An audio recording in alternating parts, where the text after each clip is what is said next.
ఆపదామపహర్తారం తాతారం సర్వసంపదాం లోకాభిరామం శ్రీరామం భూయో భూయో నమామ్యహం.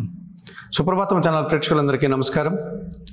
2025 ఏప్రిల్ మాసంలో ద్వాదశ రాశుల వారికి మాస ఫలితాలు.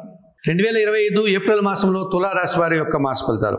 ఈ తులారాశి వారికి 5 గ్రహాలు అనుకూలంగా సంచరిస్తూ 70 నుంచి 80% సుఫలితాలు అందిస్తున్నాయి. 2025 ఏప్రిల్ మాసంలో తులారాశి వారికి లాభాధిపతి అయినటువంటి సూర్య భగవానుడు ఏప్రిల్ 13 వరకు షష్టమ భావంలో మీనరాశిలో సంచరించడం వల్ల పోటీ ప్రపంచంలో మీదైనటువంటి శైలిలో విజయాలను అందుకుంటారు.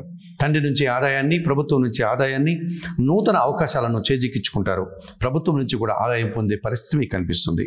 ద్వితీయ సప్తమాధిపతి అయినటువంటి కుజుడు ఈ నెలంతా దశమ భావంలో కర్కాటక రాశిలో సంచరించడం వల్ల మీకు వృత్తి ఉద్యోగ వ్యాపారాల్లో పనిభారం పెరుగుతుంది. వాహన లాభాలు కానీ, భూముల వల్ల లాభాలు కానీ వచ్చే పరిస్థితి కనిపిస్తుంది. వ్యవసాయ రంగంలో అధిక ఉత్పత్తులు రావడానికి అవకాశం ఉంది. సమాజంలో పేరు ప్రఖ్యాతులు తెచ్చుకుంటారు. మీ మాటకు విలువ పెరుగుతుంది. భాగ్య వ్యయాధిపతి అయినటువంటి బుధుడు ఈ నెలంతా కూడా షష్టమ భావంలో మీనరాశిలో సంచరించడం వల్ల ఆర్థిక పరంగా బలాన్ని పుంజుకుంటారు.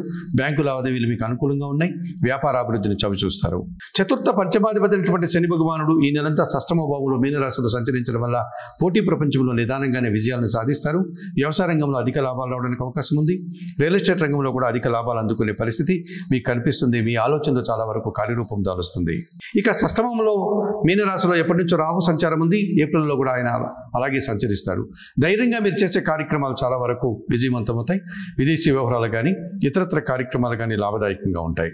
మరి 2025 ఏప్రిల్ మాసానికి గాను తులారాశి వారికి సూర్య భగవానుడు, కుజుడు, బుధుడు, శని, రాహువు అనుకూలంగా సంచరిస్తూ అధికంగా సుఫలితాలు అందిస్తున్నాయి. అలాగే తృతీయ అష్టమాధిపతి అయినటువంటి గురువు ఈ నెలంతా కూడా అష్టమ భావంలో వృషభ రాశిలో సంచరించడం వల్ల అనారోగ్య సమస్యలు, దీర్ఘకాలికమైన అనారోగ్యాలు ఇబ్బంది పెట్టే సూచన కనిపిస్తోంది. కొందరు పెద్దల సహకార లోపం కూడా మీకు స్పష్టంగా కనిపిస్తుంది. జన్మరాశ్యాధిపతి అష్టమాధిపతి అయినటువంటి శుక్రుడు ఈ నెలంతా కూడా షష్టమ భావంలో మీనరాశిలో సంచరించడం వల్ల స్త్రీలతో మనస్పర్ధలు, అభిప్రాయ భేదాలకు అవకాశం కనిపిస్తుంది. కొన్ని విషయాల్లో స్త్రీల సహకార లోపం మీకు స్పష్టంగా కనిపిస్తుంది. ఇక వ్యయంలో కన్యా రాశిలో కేతు సంచారం వల్ల కొన్ని సందర్భాల్లో మీరు నిరాశను ఎదుర్కోక తప్పదు. కొన్ని విషయాల్లో మీరు అధికంగా కష్టపడాల్సి ఉంటుంది. తీర్థయాత్రల విషయంలో శ్రమ పెరిగే సూచన కనిపిస్తోంది.